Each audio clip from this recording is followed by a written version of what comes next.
Mine hasn't come in yet. It's next week. Or actually, it's while I'm gone. Live unboxing. Oh, Lord. All right. Welcome to episode 217 of the Zenspath Entertainment Network Podcast. I'm your host, Jeremy Powers, and opening boxes with us, apparently, is Steven. Oh. And not really caring that much about the trailer we just watched, Chase. It was good.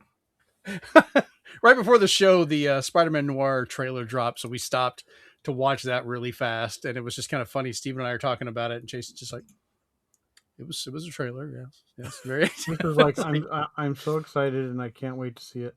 He gave us his best Nicolas Cage, just yeah. He's probably the right pick for the actor. Well, because he was the voice in the game, so I was like, thank you. Well, the voice in the movie, you mean? I thought he was the voice in the game. No, the voice in the game was one of the Brady's. Yeah, but he was Spider Noir in the End of the Spider-Verse movies, which was really good. That's right. He's always been a crazy comic book guy, so it's kind of fitting to have him in there. So I don't know, man's crazy. If he can still pull that shit off at his age, let him have it. Anyways, this week we've already wandered off into movies. This week we're talking about some of the slight rebranding of Xbox, surprise announcements from Square Enix involving the Switch 2, as well as kind of a new logo going on with stuff with Microsoft.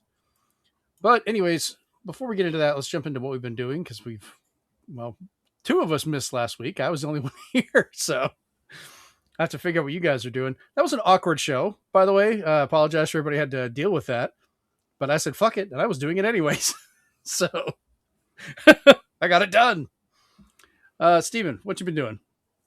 Well, I've been playing lots of mobile games. I've had to play a lot of bingo, a lot of solitaire. I'm getting there. I got a few more weeks to reach my levels. I haven't spent a dime this time, trying to go money free on them. Speaking of money free, I've been ignoring... Time is money, and you were wasting time, man. I've been ignoring ZZZ, except for once where I had to just catch up to what's going on and get back into things. I'll be spending money on it soon. I apologize to it. And then I've been doing my daily check-ins on Tomodachi Life, because that's the fastest way to get a lot of money, because they keep donating to the Wish Fountain. I think I have 5 or 6 people now, and it's not forcing me to have more yet, because I don't know who to make. I've made some questionable food. I made a cake with my cat on it, and everybody eats that. I've redesigned everybody's room. I've given everybody different outfits, because I hate the outfits they're given in the beginning, like prison outfits. My island's called Purgatory, by the way. Christian's friends with RoboCop, and they talk about Judgment Day a lot. I haven't put RoboCop in there yet. That's a good one. Because it was easy to take a lot of mine from Metopia. You just can't take the ones that have makeup on, because it gets erased. But there was a lot that I had taken from way back. So some of those Miis came from way back games on 3DS and everything. So it was pretty cool. I'm gonna jump in and talk a little bit about mine on this one too, just because I probably should have put this on a group chat since we both played it. But some of the characters I've made, like I did myself and Amanda, my daughter Jennifer's in there. Made my friend Remy, because he came over during the demo and we did it. I did Data from Star Trek as a time travel joke, like he's just stuck there, which I went and recreated his entire uniform, so he got the comm badge and everything. And he just keeps talking to people about being more human, which is hilarious. But he does a little robot walk, and the way he talks and everything is kind of funny. I made a Little Death, literally just called Little Death, which I love the fact you can get where you can just have them float instead of walk. So he just floats everywhere, talking to people about damned souls. I made some weird guy that I just called Cosplay Carl, who I just give all of the weird outfits you find. So he just every day is dressed up as some weird ass animal. Just been mixing stuff together like that and messing with it, but it's been pretty funny so far. Yeah, it's a nice game to check in on and see who's got problems, who's got hiccups. Quite literally, yeah. I speedrun it already to get my character and Amanda's married. So I did that within like 2 days. So, but yeah, go ahead and carry on. I just wanted to mention that stuff. No, that was all I did. I did find out that they said as the seasons change, so will the special items and the rooms and stuff. So Okay. I did miss an 8-bit room that my wife got for me on her game. And I was like, crap. I'm going to be looking for it every day now to see when it pops up. Because it's always like the item of the day type stuff. And then for a nice challenge, I went back to Shinobi because the free boss DLC came out. Oh, nice. It doesn't really have any classic music for those bosses, but I will say fighting Robotnik was very weird. Could you fight him in Green Hill Zone? Huh. But yeah, you fight Majima, who's been imbued with an even stronger knife, and he can summon Yakuza spirits to try to slash you. I fought Death Adder, who was the hardest. He was a pain in my ass because his axe hurts a lot. You learn abilities from them, like I can throw the golden axe. I can make doubles of myself that don't really do much. Thanks, Majima. And Robotnik, I think, gave me where I can spawn robot creatures to do my bidding. There you go. But it was very good. It was very challenging. Took a while. Got to slash them all in half, so that was fun. I do recommend it because it's just like a nice little cherry on top once you beat the game. After torturing Chris for many weeks, he finally finished Bloodlines 2. He got 1 of 8, I think, endings. He hated the ending. And I was like, okay, you're free. He hated the ending as well as the game. Well, because like somebody who like knows the lore, like when like the game that's supposed to be about that lore contradicts something, and he's like, unless that's a new edition where they change something, he's like, that's not true. Because the big one for him was he asked somebody about Count Dracula, and they're like, Count Dracula is a myth, and he's like, no, not Vampire the Masquerade, and he went on a rant with me, and I was just like, oh, okay, maybe it's the new edition. But then I rewarded him because then I started my game of Pragmata, which I'm enjoying because I got the DLC from getting it from Best Buy, so I can look like a devil, and Diana can look like a little ninja. Basically, it was pretty sweet. I like all the little touches they do in this dad sim, as they call it, where they have her dance to the music and stuff. So now people are finding music that has the same beat and making her dance to that in different TikToks. So I was like, this is kind of awesome. But yeah, I'm enjoying that. It's definitely different. I think if you do play with a mouse and keyboard, you'll probably get those hacking done easier. But no, otherwise it's great on Switch too. I don't know what, other than the hair for some people. And then lastly, I've just been tinkering with Marvel Maximum Collection, because what I didn't realize is, except for the arcade ones, because those just have infinite quarters, all the other games in the collection have cheat modes, so you can finally beat them because they were like near impossible to play. Like Spider-Man, Silver Surfer. the Spider-Man games and Silver Surfer were really hard. So now you can play with infinite health or infinite continues. So I was like, okay. That's the only way I'm ever going to finish Silver Surfer, was either that or a Game Genie back in the day, because that game is just ridiculously broken. I'm still waiting on that one until the physical comes out. I need to order that one from Limited Run. Chase, what about you? What you been doing? Pretty much same for me. I've started another campaign of Rome Total War Remastered. I'm on my third campaign, so it's I'm enjoying it, obviously, but no, it's fun. It's good. Well, I mean, now that Chris isn't here, we need someone else that obsessively keeps replaying the same games over and over again. So, fair enough. So for me, I've been traveling a little bit this week since the last show. I've had to go back to New York for part of the week and then come back. But I helped a friend of mine move some furniture out of her house after she's working on trying to sell her place. And that led to a complete redesign and rewiring and rebuilding of the game room. So I've spent a lot of time working on that, getting almost every one of my systems hooked back up, connected. I've got pictures over on the Discord as I've been doing it. I'm going to get some updated ones. Sadly, we have had one death in my systems, and that is my GameCube. I modded it and it was working fine, but the disk drive was not reading discs anymore. We started having a problem and it wasn't testing very well. I didn't have the capacitors to do the swap right now. I did order the kits. I ordered a couple of them so I could fix a few of them. But I had another GameCube that I thought the disk drive was working, but it was one of the newer models, so it didn't have the digital out, which I'm using that for all of my stuff. So I wanted to make sure I had it. So I tried doing a disk drive swap on those. Still having the same issue, but now the mod's not working, so I can't get to those files, which I need to update it anyways. And then the other GameCube is in a pile over somewhere around behind me. And so I'm going to have to fix that. I didn't bother putting it back together because hopefully by the time I get back from vacation, the repair kits will come in and I'll just already have it apart and start fixing them. But I'm going to hook up a Wii to just so I can play some GameCube.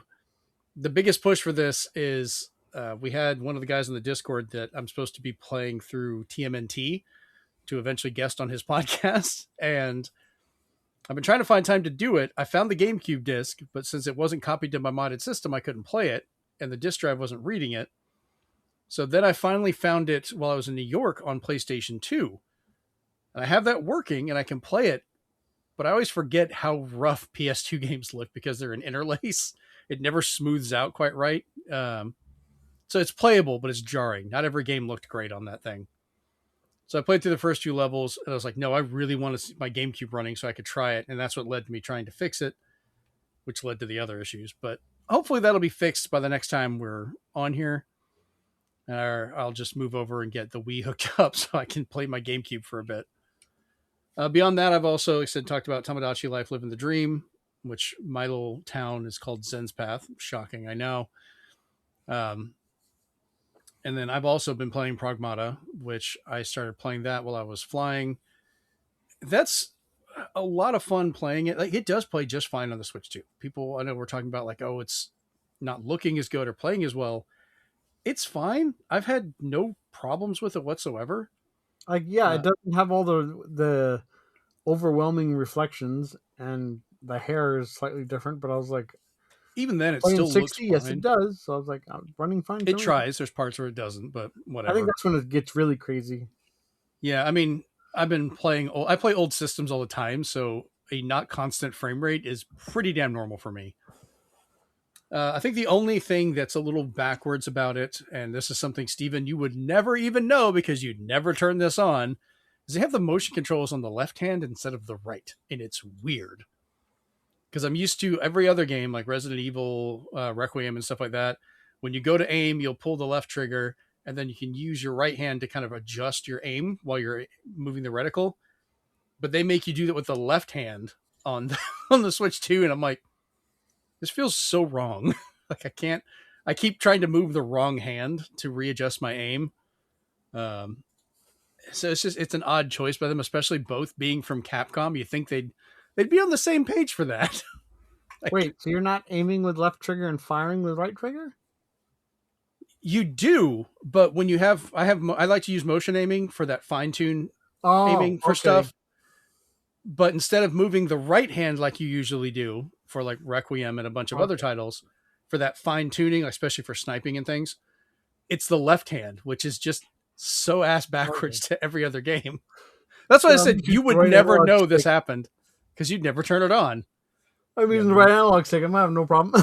So I was like, oh, okay. Analog stick's fine for getting to the main point, but especially with games like this or Requiem where precise shots can affect, like, you know, if you shoot a zombie in the knee, you might drop it to get around it and save ammo. Or in this one, they have particular weak spots you can shoot. I want to have that little bit of motion to kind of get myself there a little bit easier. So it's fun, especially like Requiem. I use the hell out of it with the sniping too. It's really nice for that, which I didn't talk about too much last time, but I did finally get to the main Leon Kennedy half of the game. You'd hinted about this before, Steven, when I said I wanted to play more as Leon, and you were like, don't worry, you'll get there. And that's the most Easter egg rich section ever. I've been going to town with it. I started writing up a synopsis for an article I was going to put on the site because I kept wondering, like, a lot of people were enjoying playing as Grace, but I kept, like, it was fun to play as the character, but I always felt uncomfortable with those sections. I didn't like them because, you're always having to run from stuff. Like, you can be overtaken. You're weak for a lot of the stuff. And it's not one of those like, oh, manly type things. I kind of stopped and thought about it and had a realization. I think it's because I was abused as a kid and didn't like the fact that I used to be really small and was kind of living like that, like having to hide and so forth. And I was like, I think that reminds me about it. So I've been kind of writing some stuff, like an editorial about that, going like, that's fucking dark. Okay. Had a little breakthrough with Resident Evil. It's kind of funny. And lastly, I picked up Marvel Cosmic Invasion for the Switch 2 the other day, which I'm kind of wondering what the difference is between the normal Switch release, because I can't tell any difference. Like, I need to take the cartridge and put it in a Switch and see if it just plays. Because it doesn't seem to be running like in 4K, which you kind of expect it would. Or at least the opening video is definitely very grainy. Like, they didn't upscale it. I think it was like that on Xbox when it was on Game Pass, though. Okay. So I'm going to take a look at it and see. The game is really good, though, which I'm not surprised because .mu and them make really good beat 'em ups. Yeah, I think the only fault I gave it was it's short. Yeah, I played through long enough to unlock Phoenix because that is who Jennifer's going to want to play as. Because we got spoiled with Shredder's Revenge, so. Well, it also took like 3 re-releases to get there, so. Yeah, but that had like that big map and stuff, and I was like, "Ooh, that's true." I do like the challenges and stuff for this one. Do you have this one on Switch or Switch 2? We'll see in the pickups. Oh, okay. I was going to say because I was going to see about eventually getting us together to play it because I thought it'd be a fun one. Because I think it's supposed to be cross-play compatible.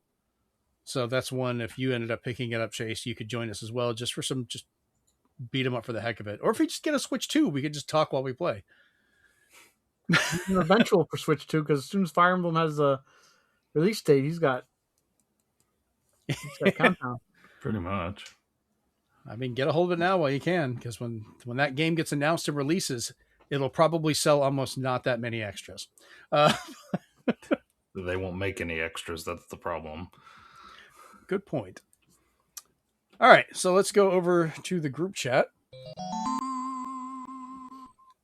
And start off, because Steven, I know you have a bunch to show off with pickups for this week. I actually don't really have any. Pickups. Yeah, I don't really have any for myself.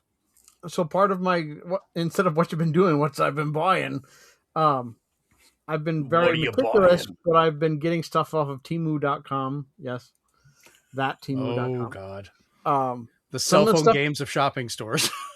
Some of the stuff is 3D printed, but it has extra stuff like stickers. Really? 3D printed? What? I have a King of Fighters arcade machine. It was actually pretty well done. Huh. They've been selling these little doll-sized items. So I got like a miniature PS5, really small. Like I could eat the controller and I'd never find it again. Genki came out with their new dock. So I got the Genki 3, so I can now use Switch 2, and most importantly, Steam Deck. Because they had no issues with their previous model, and they made this new one now. And it was the easiest way for me to do a Steam Deck upstairs, where I didn't have to do a whole bunch of hullabaloo. The Steam Deck, I think it would work fine for. I would be very hesitant to use that on the Nintendo I have they're out of spec and stuff, so I'm not touching that. But when I saw it worked with Steam Deck, I was like, yeah, I'll put Steam Deck on through that. Yeah, Steam Deck is made more like a PC where it can handle, it's just doing the video and power is a different input, so it's kind of more adjustable. I finally got one popcorn bucket at least, and that was my red Luma. Oh my God, I didn't know they made one. From Fandango. So I got him. So you still haven't found your Yoshi? Diana, you saw. Yeah, mine will be here Monday. She'll come out eventually. I'll rip her out of there. Like, I don't want to fight with her right now. My local Costco was switching out their games that they were carrying for Switch 2, so they lowered the prices of their Switch 2 games to $30. I've never been in a Costco. So I bought for myself at least Pokemon Legends ZA. Nice. $30. Can't, It plays well on there, honestly. And then if anybody needs new copies, including you, Chase, I also have Kirby Air Riders. I already got one for my wife. And that's a good game. And Metroid Prime 4, so I have an extra of that too. Also a good game. On that front, just wait, there's more. Okay. I finally got my shipment from Super Rare Games. So I have Bad End Theater, which has you killing protagonists in different ways. I'm curious. Dark Deity and Dark Deity 2, which seems to be a Fire Emblem ripoff. I'm going to let Chase know if it's comparable or not. Hey, there you go. And Shovel Knight Dig. So I got a physical of that now to add to the Shovel Knight. That came out. And then on the Switch 2 front, I got Chronos, the New Dawn. I got Fatal Frame 2, so I have all my Fatal Frames still. All key cards except for Marvel Cosmic Invasion. That's probably I wanted to get the limited edition, but I couldn't find it anywhere. So, and then for Jeremy's pickups, we have DC Superhero Girls Teen Power. Yeah, because Jennifer claimed the other copy. That's funny. Ghostbusters, a video game for PS3. And that gives me all the versions of it for PS4. I was looking for the different Ghostbusters. Yeah, that's funny. I think that actually finishes out the set. So 3 more off your checklist. That's hilarious. Nice. Yeah, most of my stuff I picked up. Like I had some Transformers, like this version of Wheelie that I picked up recently, but a lot of my trip has been just staying busy, getting work stuff done, getting that copy of TMNT. And then we're going down to Orlando next week. Or at least Amanda and my family's still going to be here. And there's some stores down there we're going to hit. So we'll see what goes on with it. Supposed to be meeting up with Rachel at some point as well. So we shall see. Beyond that, we'll go ahead and jump over to our next little part here. Ready or Not is a basically Rainbow Six Vegas spiritual successor that Chase recommended to us that we ended up buying when it went on sale. And surprisingly, we got Steven to buy it pretty quick that same day out. So, well, because I saw it, I remember people talking about it, and I was just like, Chase is on the apology tour from GTFO. So, hey, we all can have bad calls. It happens. I have to say though, this one, it does play and feel a lot like Rainbow Six Vegas, which makes me just absolutely love it because we're just having fun with it. Right up until Chase shot me immediately.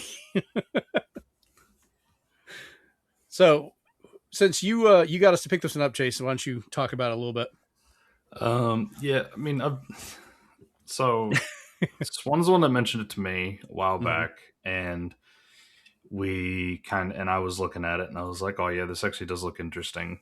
It's definitely more of that because I think it's made by the same people that made the SWAT series, SWAT 4. Okay. They definitely go into it. That's for sure. Yeah. And because I think there's there's layers of it we haven't even touched yet. Oh yeah. There's it's quite interesting because I mean they try to. It's definitely one of those games that it's quite minimalist in the sense that like you don't have a lot of HUD. Mm-hmm. You don't even know like how many. If you want to know if you've got like ammo in your gun, you got to actually like check the magazine and and stuff. So like it is quite a bit minimalist in that regard, but it's actually quite it's quite well done. Like it's not minimalist to be minimalist for the sake of it. It's minimalist because it's trying to get you into the, I guess, kind of the setting and the environment, so to speak. Like it fits because you're but you can I mean, you've got so many options for like different weapons you can use. Like if somebody wants to be more, I guess long range, you can. I mean, generally speaking, most of the environments are indoors, so it doesn't necessarily help. Yeah. But like you could do shotguns, you could do assault rifles. There's some machine guns. There's like so many different options. The customization is quite interesting. It's coming from somebody that really likes that stuff. There's so many different like options for like breaching doors. You can use C2. You can use. There's a Mirror. breaching shotgun. Yep, and then there's like a little mirror gun you can use to see underneath the door, kind of like in Rainbow Six, where you can use like the snake cams.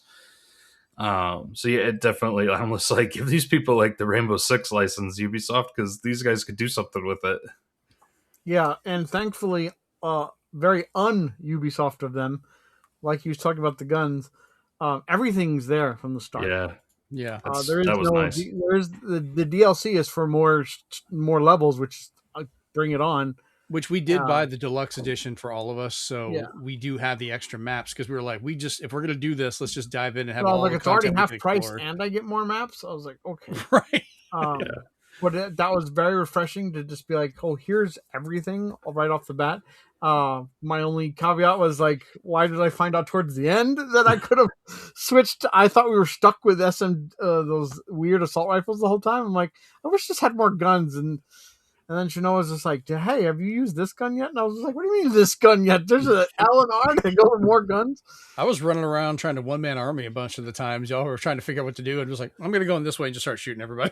So I was just like, oh, now I'm going to use that breach shotgun like it's gold. I love that thing. Yeah, Use that to open doors and not die. There's definitely layers to the game, though, like Jeremy said, because, like, for instance, you get your flashbang grenades, which are great, but then there's like a 9-bang Unless you pick the wrong grenade. That's true. There's like a 9-bang flash grenade. Killed a civilian because I threw the wrong grenade. Yeah, there's stinger grenades that I think are basically like frag grenades, but supposed to be not as lethal. Yeah, I thought lethal enough. They're lethal. And then there's CS gas grenades, which I tried to use, but I didn't necessarily have the best effect with them. But then I found out that there's actually a grenade launcher that you can get that has CS gas grenades as well. And I was like, I think this might actually work better. I went to see how much damage it does if we shoot someone in the face with it. Yeah, the biggest change they have from Rainbow Six Vegas is yelling out for them to get down. And there's ones who do and comply perfectly. There's ones who say "fuck you" and either don't comply or pull out a gun. So I like the fact you can still try and talk someone down, even if they pulled a gun. You can kind of make them think about it. There's even times where I've shot next to them and they're like, "Oh crap, he means business," and then they get down. I hadn't thought about trying that. So I've done that all the time. Whenever I say "get down" and they're like, "fuck you," I shoot right above their head and they're like, "Whoa." I think I cost us a round one time because she saw somebody wearing some football jersey and she's like, just shoot that person. I went, all right, and just shot them, and it's like we lost the round, but I was like, see, I listened. You don't I hope she appreciates that. I straight up executed a game character for her. She hates the Argentinian football team. It's okay. I have no idea what was up with it. I just was like, all right. But yeah, that the ability to try and like talk people down, like say like get on the ground and then restrain them and stuff, that's where the whole SWAT 4 that's where their whole path coming from. SWAT 4 is really coming from, and it's actually like it is adds another dynamic to it because you don't just necessarily go in and try to kill everybody right away. I mean, there's some people that you're like, oh yeah, no, these guys mean business, like we're gonna take these guys out. But generally speaking, because I think you can even equip like OC, like pepper spray. You can have like a canister, and you could actually like try to spray some people to get them to comply as well. I may do that next. I'll just spray somebody until he says he's ready to talk to me. Yeah. So some of the maps are getting kind of crazy too. Like one of them, what was it? We had to find the the drug dens or whatever, and like there was tunnels built through the neighborhood. I was like, holy shit, guys. Some of them are pretty, like the levels are actually pretty like well done. There's a couple of them that are. There's one that we've definitely struggled with, and that was the one where we have to break into the streamer's room. There's always one guy who's got a power complex, and he shoots one of us. It's just like, was that the level where Shino asked me to shoot the guy? I was like, all right. That's been the awesome room full of anime and video games, and you can read the chat on their Twitch. And then that was the same one where one of the run-throughs I accidentally shot Jeremy in the head. Like, just... Yeah, I saw a guy come around the corner with a gun, I shot him, and then upon further inspection, I was like, oh... He's and you didn't even report gear. my body. You were just like, let's go and not This never happened. Exactly. There was no war crimes committed here. I will say a PSA to anybody wanting to get this game. There is no bots if you play with at least one other player. Yes. There's never bots taking place unless you're a single player, which is single player is the only way to do the tutorial. But don't get discouraged by all the order mechanics, because once you get past that, if you were planning to play with a friend anyway, you will not have to do any of that. You'll just have to play it as you were playing Rainbow Six Vegas with friends, and not old school Rainbow Six. Because that layer of having like innocent people is a nice little mix up from Vegas, because on occasion you might have people that were there, but like most of the time it was just, if you see a person that's a bad guy, go after him. Yeah, I also like that they won't shut up. They're just like, my knees hurt and can I leave now? And I'm thirsty. And they randomize it a little bit too. You don't always see the same people in the same place, which is nice. It'll mix up who's actually going to hurt you, who's not. Somebody, we ran one run, they were just an innocent person that was there. Another time they pulled a gun on us. Like they just were, flipped out, or they just weren't there. Yeah, there's actually an achievement for people who, when you try to point the gun at, they'll feign that they've died and they'll pretend that they're dead and they'll get up and shoot you. And if you can catch one of them, you'll get an achievement. But yeah, there's people who even feign death, and I'm like, oh, great. So yeah, this is definitely makes up for GTFO. So yeah, that game, GTFO, don't get it. It needs a balance update bad. It needs more than that. Just go buy Ready or Not. It just needs a link to go buy that. Go to its store page. Get the fuck out of that game and go to Ready or Not. Yeah, it is interesting because like this is because I mean the comparison to the two, while there isn't that many, the one comparison would be the minimalist aspect, because they're both quite minimalist games. But it's like one of them's like minimalist. Like I said, it seems like it's just minimalist for the sake of being minimalist. One of them's like minimalist to kind of absorb you into the setting. So it feels like it makes more sense. Yeah, Ready or Not with the minimalist stuff is more of an actual tactical game. Yeah, what rules and structure they have makes sense for the world you're in. GTFO just does not fucking make sense half the time to me. I'm gonna start taking a drink every time you guys say minimalist. Yeah, no, I'm really enjoying it. So I imagine it's the new Call of Duty. Yeah. We'll definitely be playing this one more. Oh yeah. And surprisingly, Shinoa was having fun with it. I think like, she doesn't normally like shooters, so why not? So she proposed the rule. What do you guys think about this rule? No, don't even bring this rule up, Swan. What? No. What rule? No, don't bring this up, Swan. Just don't you dare. No. As the host, I'm asking Steven, what rule? Do you think if one person dies, we should all quit? Hell no. Hell no. Okay. You carry on and finish. I was just taking a vote. Nope. How many times have we had rounds of Rainbow Six where like Steven, you and I are just going, all right, Chase, we're dead. You got to run the whole game. Get us back. Like, do what you got to do. Yeah. And that's half the fun sometimes. I'm figuring out what's going on. So yeah, no, I'm not okay, for just that. Getting your confirmation. Jesus. I had to dig that knife in. Oh God. Shaking my head. F in the chat. All right, let's jump over to a couple of news stories for this week.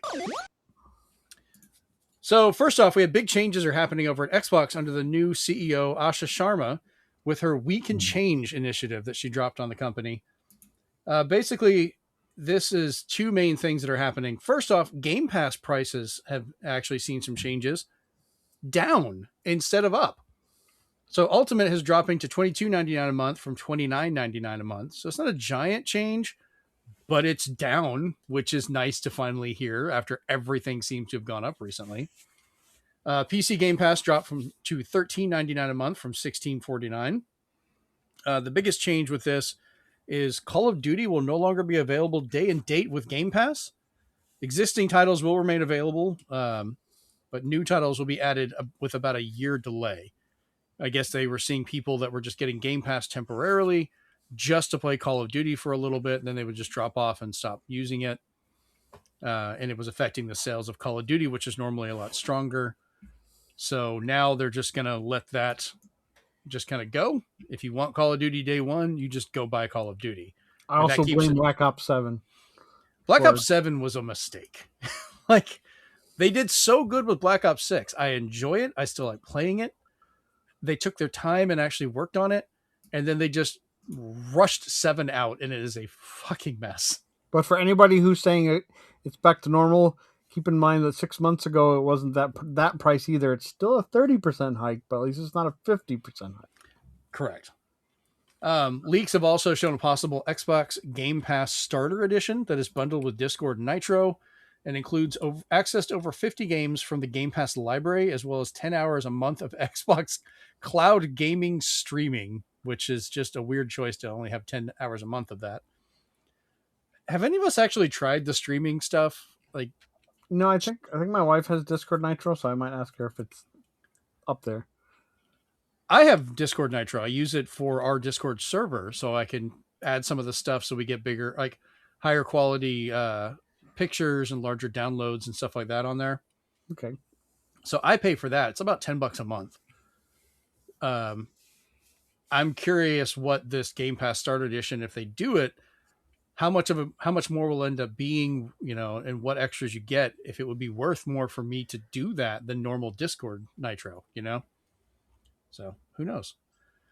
The next part of it they had was the clicking on the wrong part there. The new logo with a name change. So I included on our notes, so people watching the video, I'll try and maybe put a graphic up to show this of the old icon, which was like the all white minimalist Xbox One. They've moved it to a green, almost glass kind of backlit version, which reminds me a lot of the older, like late original Xbox, early 360 era. Chase, I know you're the other big Xbox person here. Do you get kind of the same vibes from it as I do, or?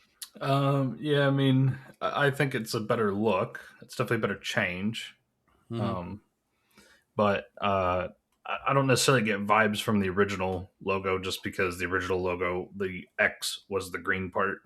The rest was black, but I think it's more of just bringing back that glowing green part of it is what I think bringing back the green is the important part, and I think it's a massive upgrade. That and the name change is a lot less corporate. Yeah. Yes, because the name change itself there went from Microsoft Gaming is now just Xbox again. So they kind of changed that, which is good. So they said "We are Xbox" is the new tagline that goes with this. Which is kind of nice. And then Asha Sharma and Chief Content Officer Matt Booty stated in a memo to staff, quote, "Microsoft Gaming describes our structure, but it does not describe our ambition.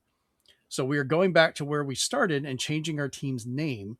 This follows a decision to stop that this is an Xbox marketing as well." On top of this, there's been hints that they're going to pull back on releasing games on every system. So, Forza Horizon, the new Forza Horizon is going to be on PlayStation and PC and Xbox, but we could see future ones only being on like PC and Xbox again. Trying to actually limit to that, which I know some people are throwing a fit about and saying, "Oh, that's not fair." We're also the same ones that went back and PlayStation has pulled Cries and Spider-Man tears. Okay. Yeah. Sony decided to pull that when people were wanting to get Wolverine on PC. Now find out they have to buy that, almost $1,000 PS5 Pro if they want to play this or something, Yeah,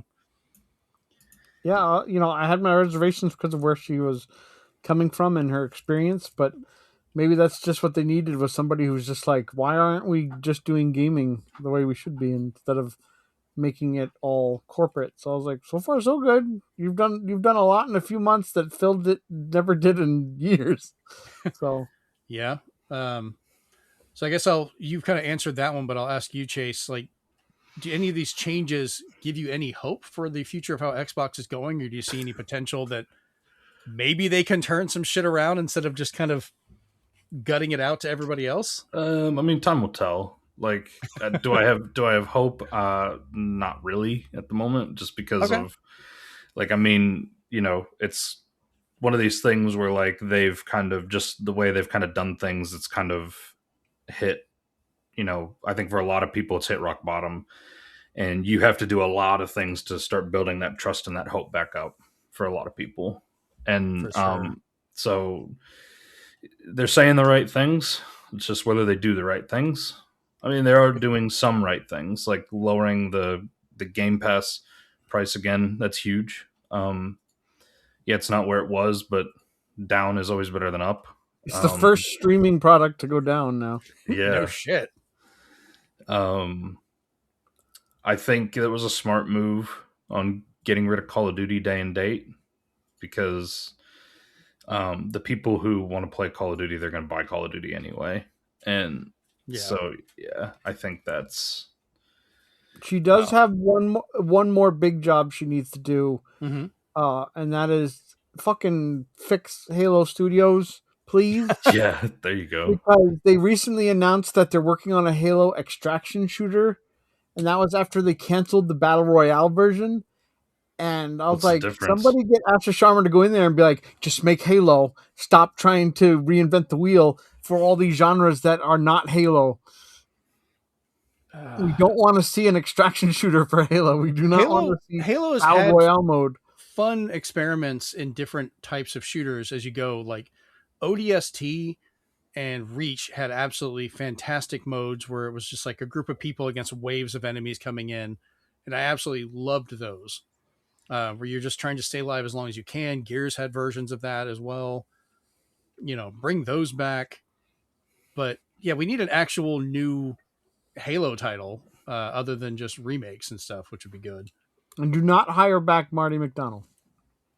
Yeah, no. Just let him go. Forget he's about it. He's in politics now, so he's dead to us.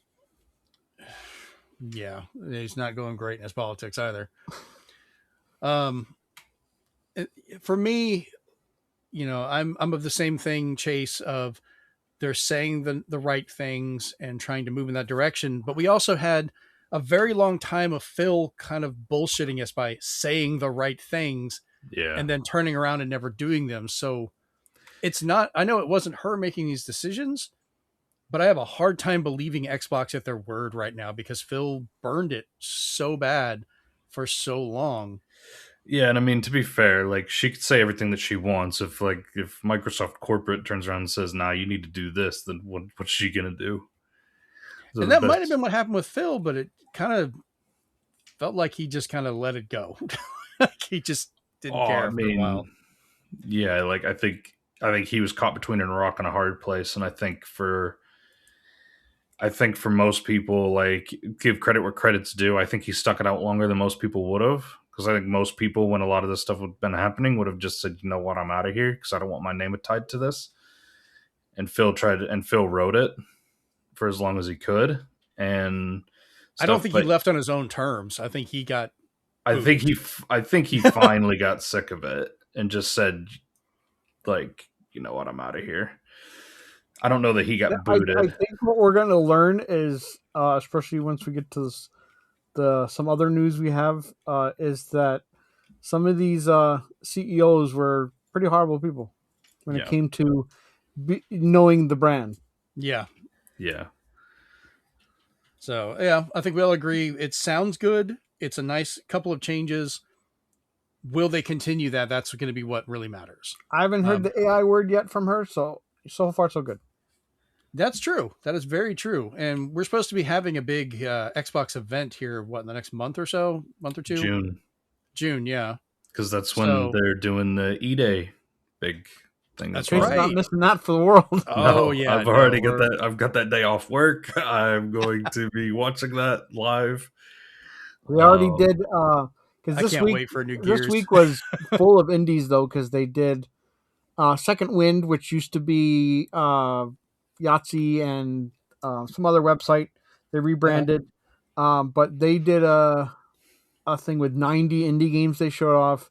Xbox did ID at Xbox with IGN on Wednesday, I think it was. I watched that, and there was one other one that did indie games. So this was the week of indie games and such. So they got that out of the way. So, still no Nintendo Direct, but no shit. We keep getting all these announcements from Nintendo without an actual Direct. It's very confusing.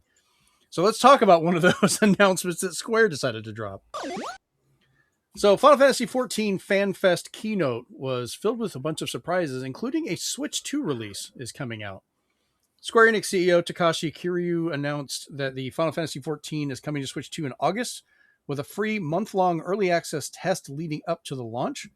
It will also launch alongside the newly announced Evercold expansion, which is one of the first major expansions to the game in a couple of years, actually.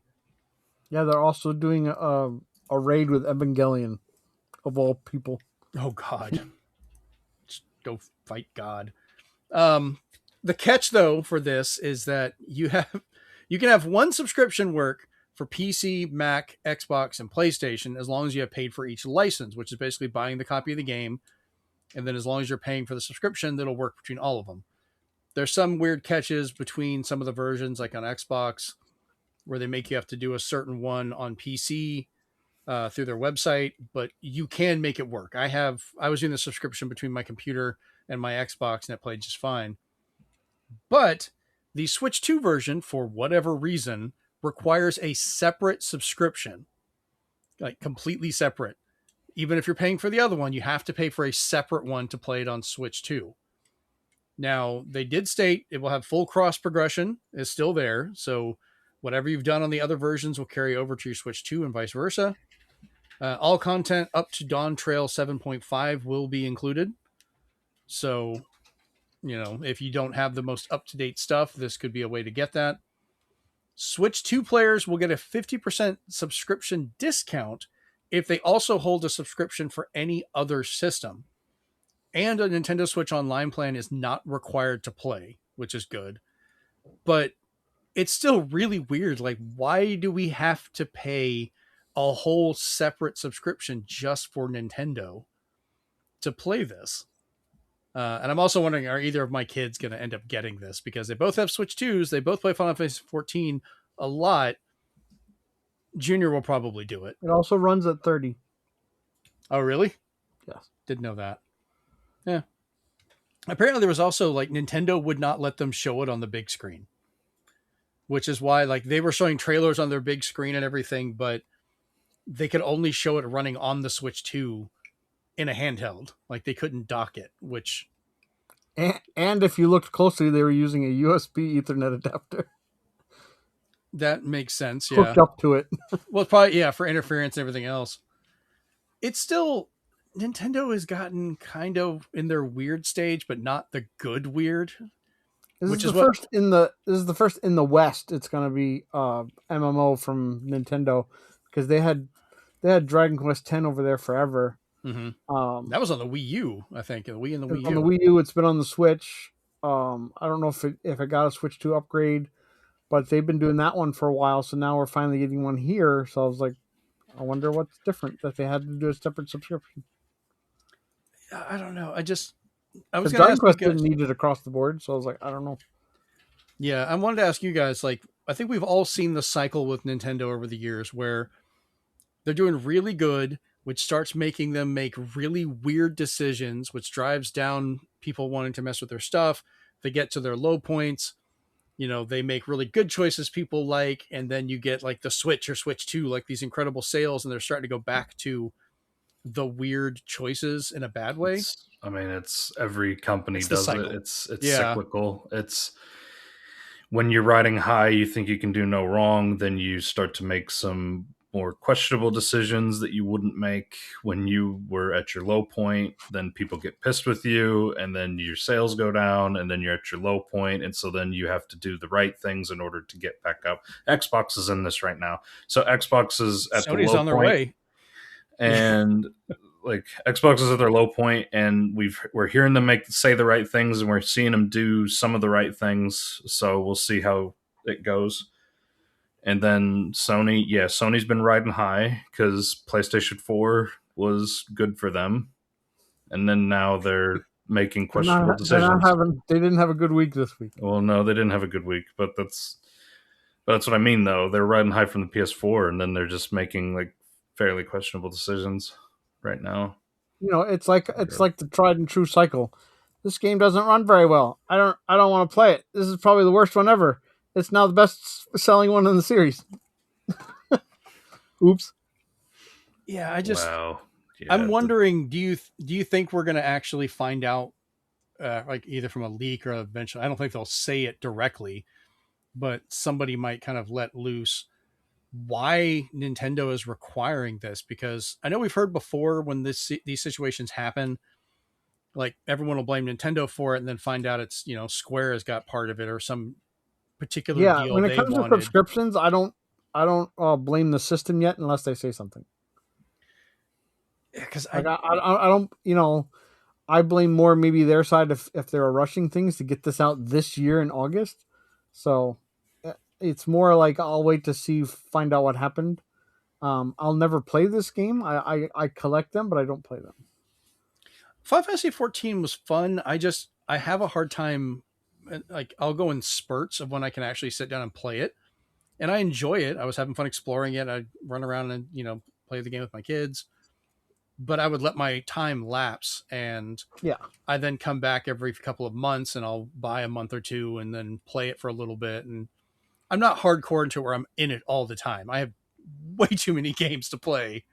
Don't get me wrong; it's one of the nicest communities out there, but it is, and the world is fun to explore. I love the fact that they are silly as hell about everything. The stuff my oldest, has collected, that he'll just show up like, yeah, let's fly over here, and this weird shark or this odd, fat chocobo or whatever else is going on. And I'm like, okay, I'm not even going to question it. I ride around on a flying spinning turtle and I'm fine with that. So I enjoy it. So I'll probably get this to test out, at least for the month trial. If they don't make me have to actually pay for it, I'll give it a shot on there just to see. But I don't want to have a whole other subscription just for my Switch 2 when it plays really well on my PC and my Series X, my Series S, and my Legion Go already. So I don't need the Switch 2 version, and I don't want to pay an extra fee for it, which just feels really weird.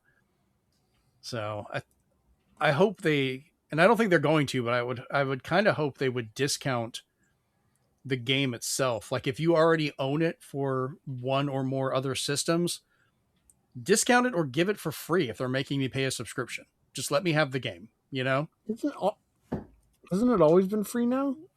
You can play it free up to a certain level, but I've had to buy each version. So I had to buy a copy for PC. I bought a copy for Xbox. And then I'd have to buy a copy for Switch 2. It's just the difference is now it would also have to come with a complete second thing. Can you imagine like if Netflix finally came to Switch 2, but they made you have a separate Netflix subscription that you'd get a discount if you already had bring back those discs and make it a cart.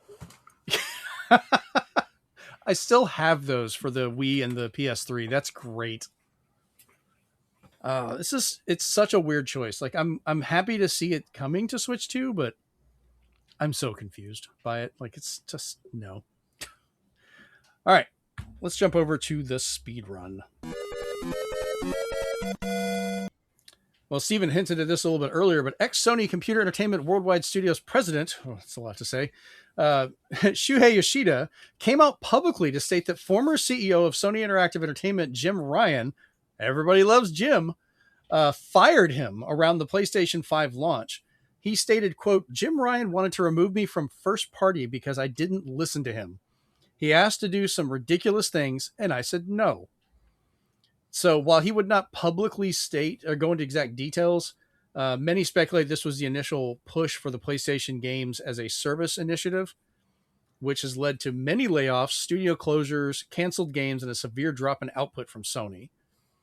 So Jim Ryan was probably pushing for that, and Yoshida was trying to stop him and say, no, this would be a bad idea because, as they pointed out, Yoshida was responsible for getting like God of War and stuff like that out, which are staples of PlayStation. You think God of War, you think PlayStation. Like that's probably one of their bigger mascot characters almost.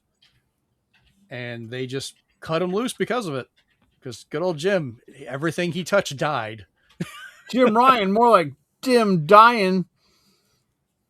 Yeah. I don't know. So let me ask both of you this. Do you think if Yoshida had stayed and could have helmed Jim Ryan in a bit, do you think the PS5 would have gotten more titles or stuck more to a PS4 style release?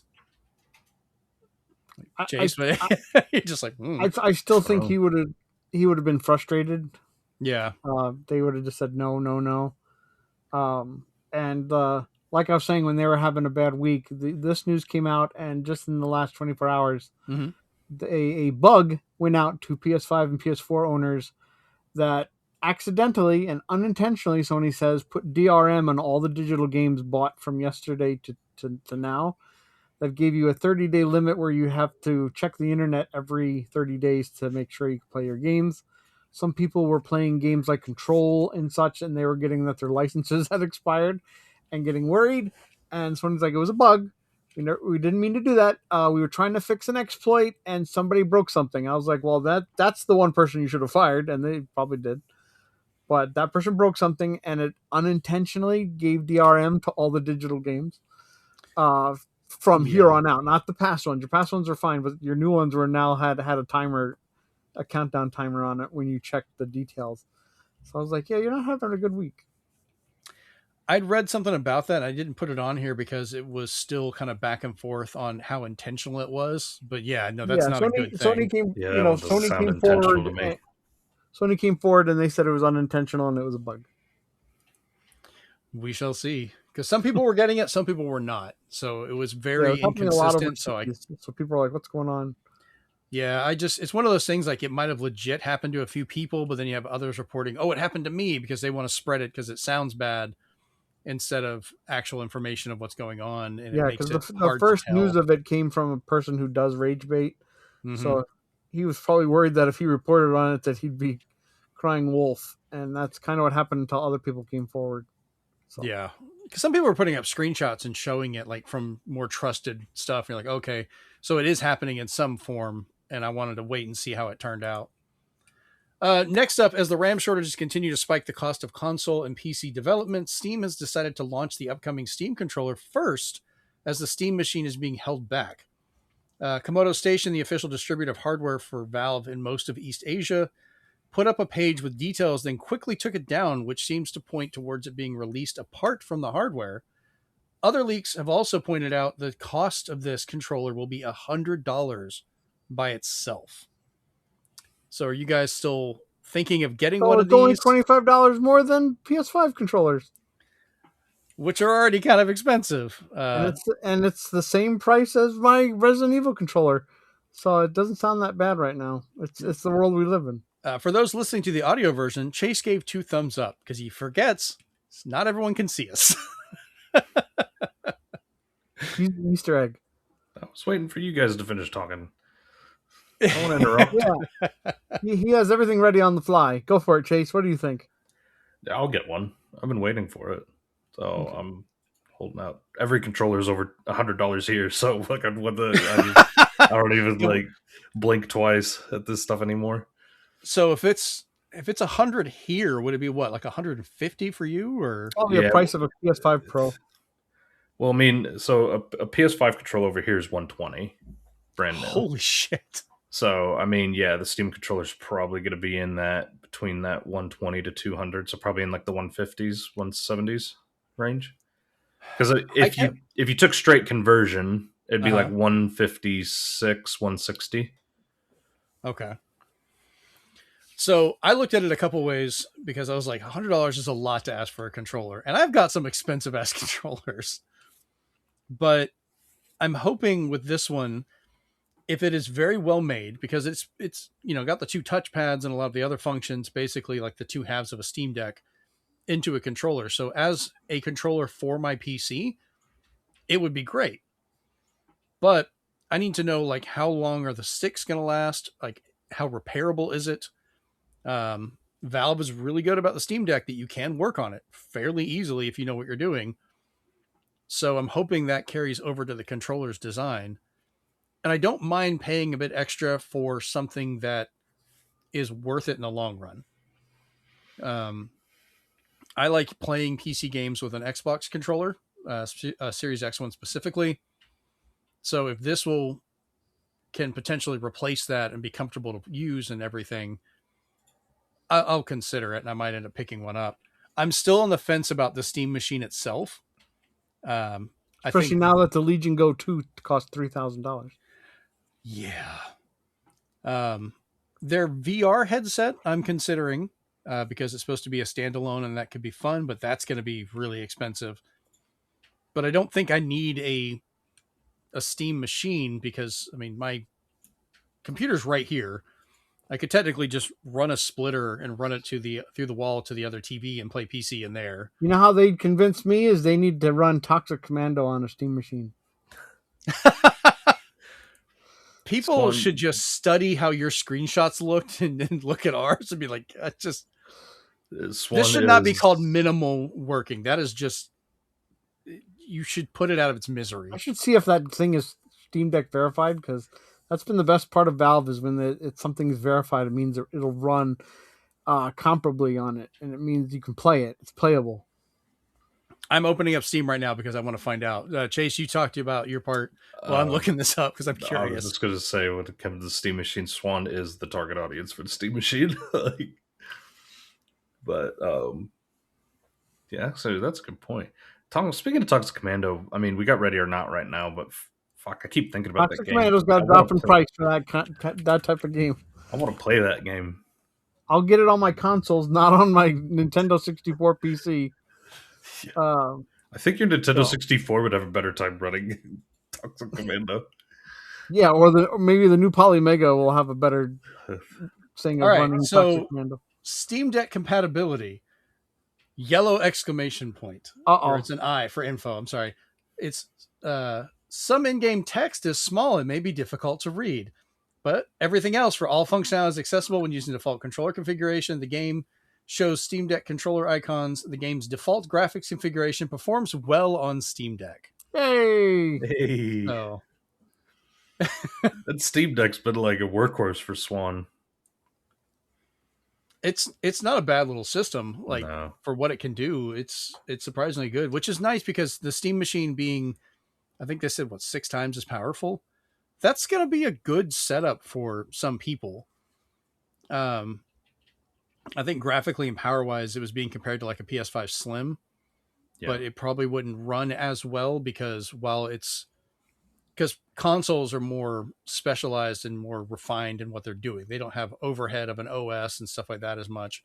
Fun fact, I've been speaking of controllers that I found out from some streamers is that if your D-pads, like the rubber and stuff like that, go bad on your Xbox Elite controllers, they no longer sell replacements for those. Really? You cannot replace the analog rubber sticks.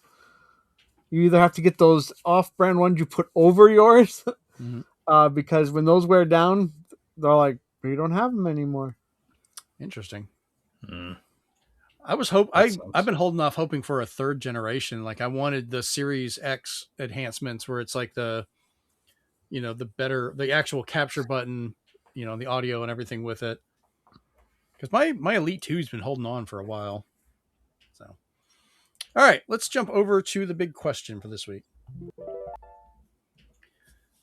So this is one of the questions from Steven, so I'll let him start us off. But the question is, with such a wide variety of titles existing, what makes an RPG to you? Mine will be quick. I'm curious the answer is because I've already got Mine will be arguments quick, on yours. but I'll debate it to the death. Because I know Chase said he had it all prepared. He has a list. He's ready to go. Mine is inherently simple, people. An RPG is an RPG if there's a town. That's it. What about the many games where there's not? That's not an RPG. There's give me some games that don't have a town. Crap, what were the names of those? I looked at some of them earlier when you mentioned that, and there was some like actual RPG series that takes place like in a building or in your mind, or you're not exploring around towns and so forth. It's just like one location of where you're at. But by that definition, if a game takes place like RoboCop takes place in a city, is that an RPG? Because it's in that area. Like, depends on what it's doing, but it's already got the town off the checklist. But the rest of it depends on how it's supposed to be played. Does it play like Oblivion? Does it play like just like a shooter, and that's it? Is there skill trees and stuff that other people will talk about? Because that will start to blur the lines or change the genre. But the unexcusable part is it needs to have a town. Yeah. Right, Chase? Yeah, it's a strong argument.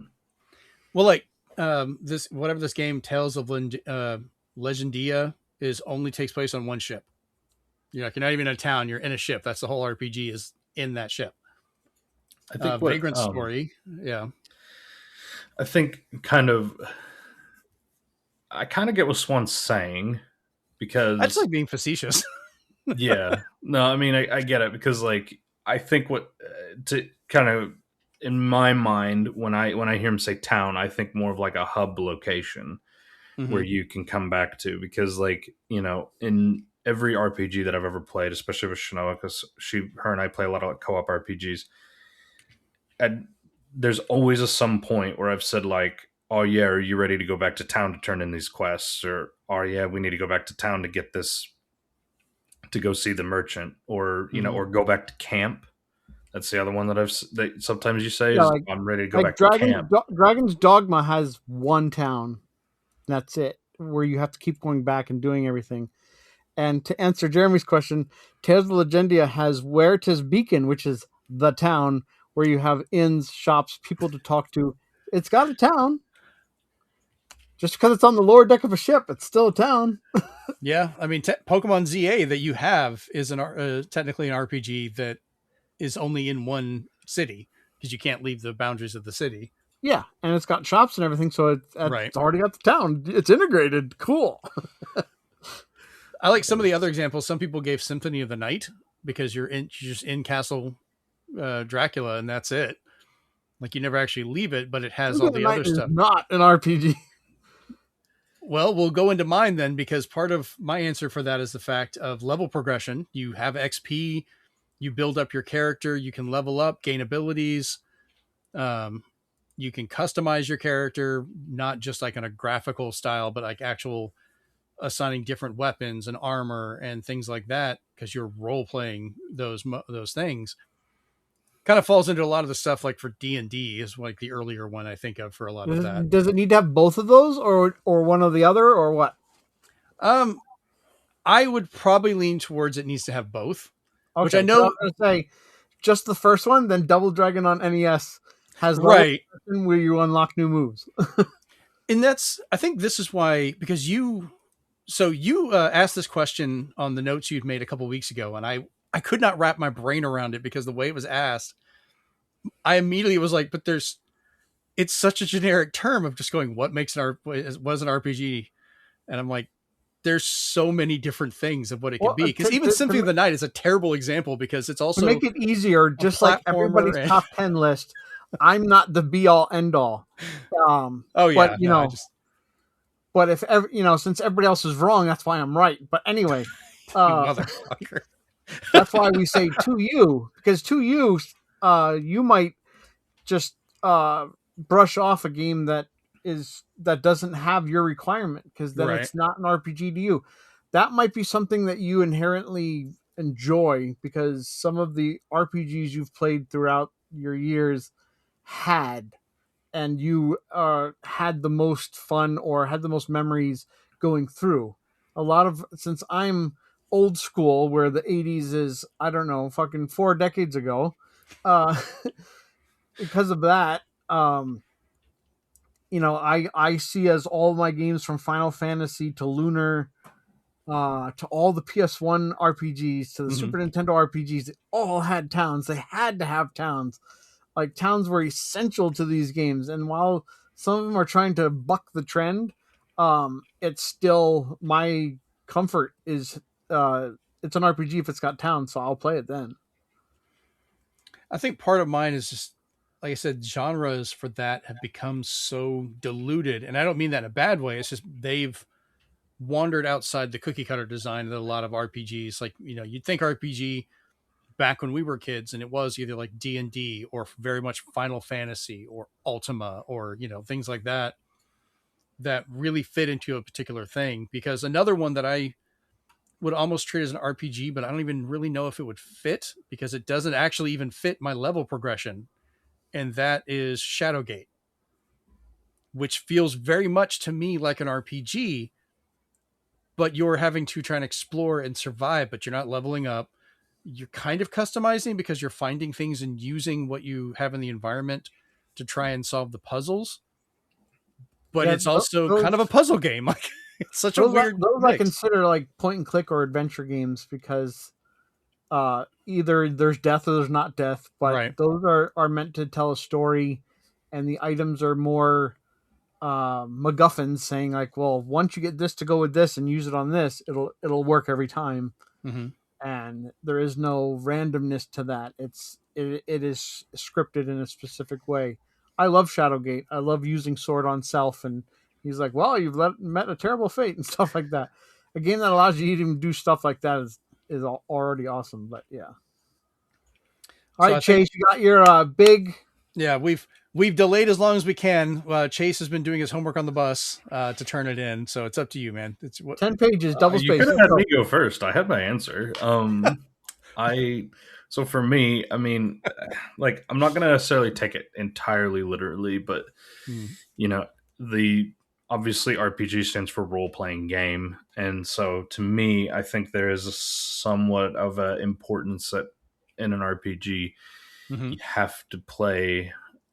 There has to be some form of a role that you're playing in the game. So like that could be that you have a party and you're gonna be like, okay, you've got you've got the high strength stat, so you're gonna be the tank. You're playing a role for the party. Mm-hmm. Like you've got the high dex stats, so you're gonna be the rogue. You're the really smart one, so you're gonna be the wizard, cast all the spells and destroy everything. Like that's so in a way, like I kind of agree. I'm there obviously is going to be like level progression. There's going to be character customization. So I kind of agree in the sense with Jeremy's perspective Mm-hmm. on that.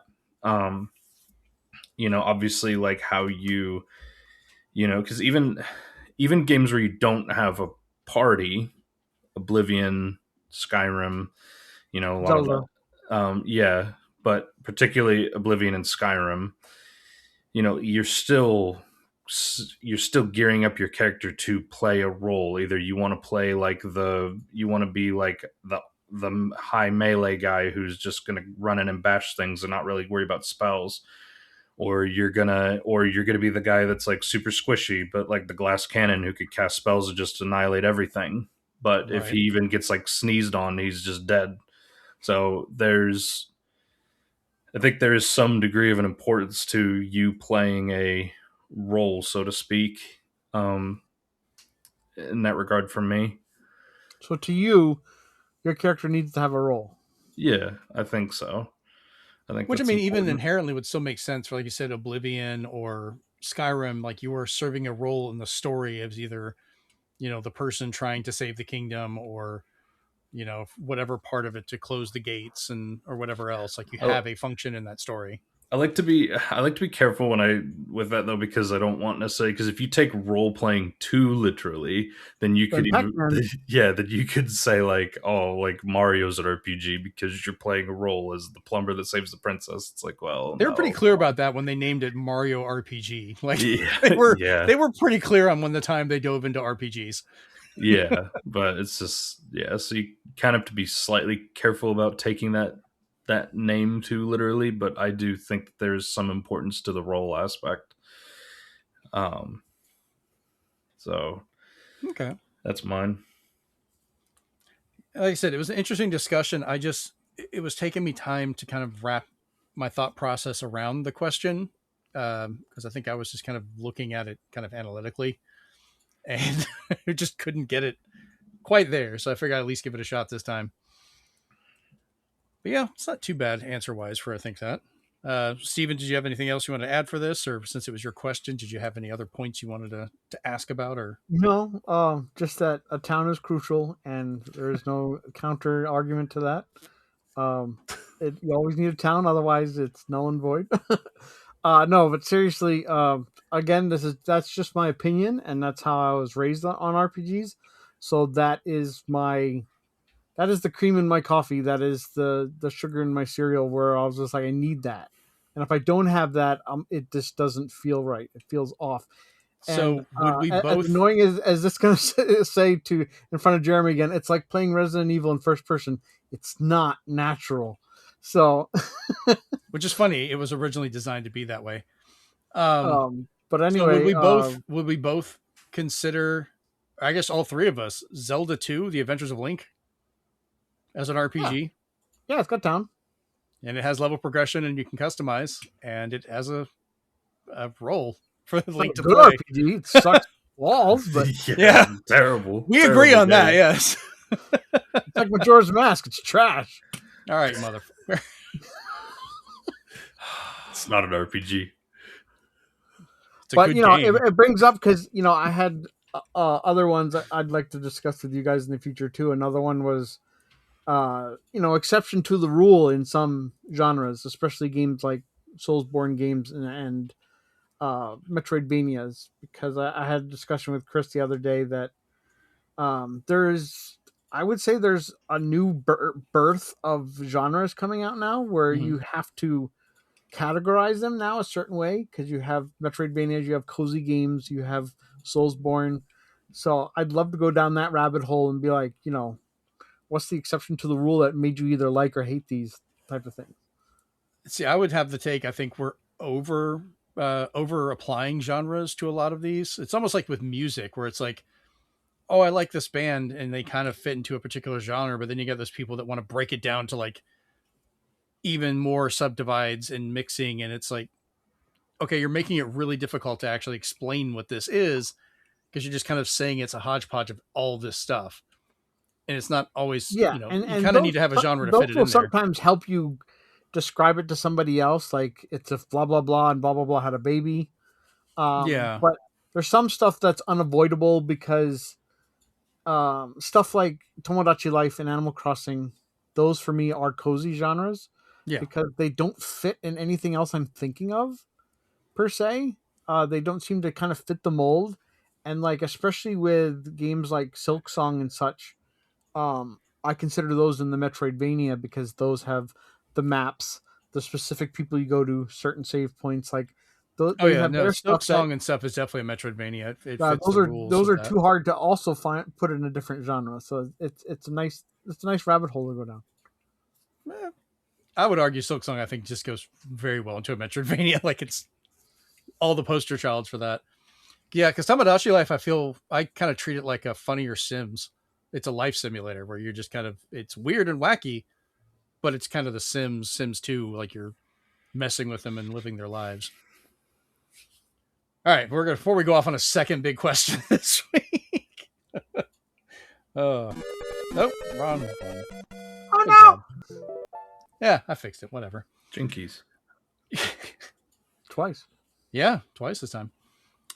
All right, well, that about wraps up this episode. We've a little bit shorter show. Hopefully we'll get some more news or a freaking direct at some point if Nintendo gets off their ass and does it. A lot of the rumors are pointing towards like June for maybe having one. And it's like, I don't want to go back to waiting for E3. It died. Let us just enjoy shit throughout the year. You know, it died so we can do that.